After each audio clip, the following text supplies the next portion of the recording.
জয় শ্রী রাধে রাধে বন্ধুরা, তোমরা সবাই কেমন আছো? আশা করছি তোমরা সকলেই ভালো আছো। আজকে নিয়ে এসেছি নতুন একটা আর্ট ভিডিও, যা অনেক পুরনো। তাহলে চলো বেশি দেরি না করে সেই ভিডিওটাই আবার স্টার্ট করি। প্রথমেই মাটির থালা আর বাটিগুলো আমি আর ভাই দুজনে মিলে ভালো করে সিরিজ পেপার দিয়ে ঘষে নিলাম, যাতে থালার টেক্সচার আসে এবং রঙটি ভালোভাবে ধরে। ভিডিওটা অনেক বড় হয়ে যাবে, তার জন্য স্পিডটা বাড়িয়ে দিলাম।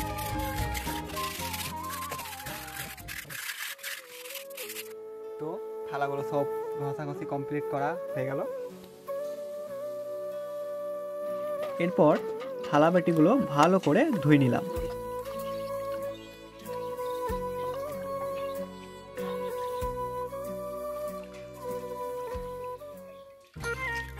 আমাদের ধোয়া কমপ্লিট, হালকা করে জল একটু আছে ধুয়ে নেওয়ার পর হালকা একটু শুকিয়ে নিলাম। চলো থালাগুলো হালকা একটু শুকিয়ে যাওয়ার পর প্রথমেই সাদা রং দিয়ে দিলাম।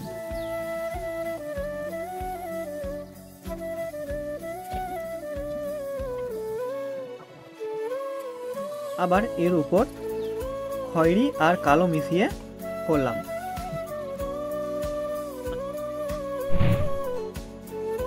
যেহেতু কাজটি অর্ডারের ছিল, তাই যিনি অর্ডারটা দিয়েছিলেন তিনি ব্রাউন কালো টাইপের কালার করতে বলেছিলেন।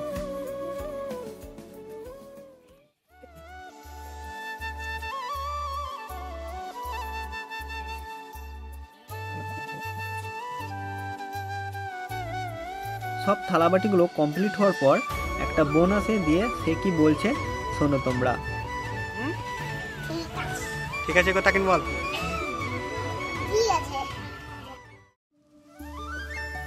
যাই হোক, এরপর গোল্ডেন কালার দিয়ে আস্তে আস্তে ডিজাইনগুলো করতে লাগলাম।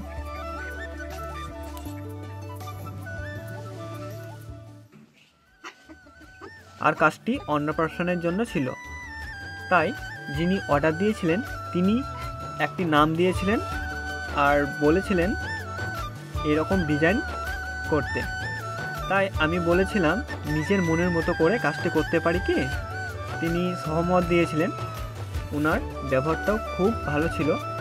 বলেছিলেন যে তোমার যেটা ইচ্ছে সেটা করো, যেন ভালো হয়।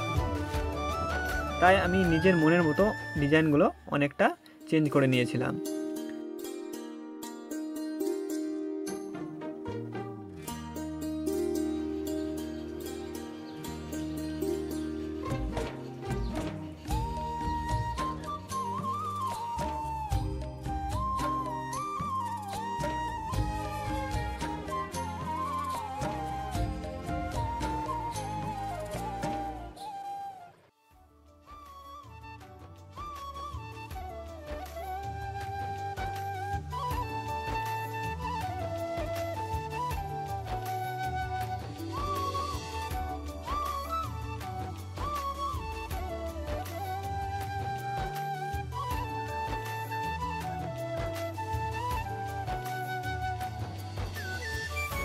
আর থালার সাইডগুলোতে আঙুল দিয়ে গোল্ডেন কালারটি করলাম। এরপর গ্লাস বাটিগুলো সব এক এক করে নিলাম। এগুলোও নিজের মনের মতো করেছি। আমি কলকা ডিজাইন সেরকম ভালো পারি না, তাও চেষ্টা করলাম। আশা করছি থালাবাটির ডিজাইনগুলি ভালো লাগবে। কাজটি কমপ্লিট হওয়ার পর ছাদে চলে গেলাম। আর এদিকে আমার অলিবনু থালা বাটিগুলো ভালো করে সাজিয়ে দিচ্ছিল। বলছে তুমি ভিডিও বানাও আর আমি সাজিয়ে দিচ্ছি। কাজটি ভালো লাগলে অবশ্যই শেয়ার করবে এবং সাবস্ক্রাইব করে পাশে থাকবে। এতক্ষণ ধৈর্য ধরার জন্য অসংখ্য ধন্যবাদ সকলকে। অনেক অনেক ধন্যবাদ ও ভালোবাসা রইল। সকলেই সুস্থ থেকো, ভালো থেকো। সবশেষে হরে কৃষ্ণ, জয় শ্রী রাধে রাধে।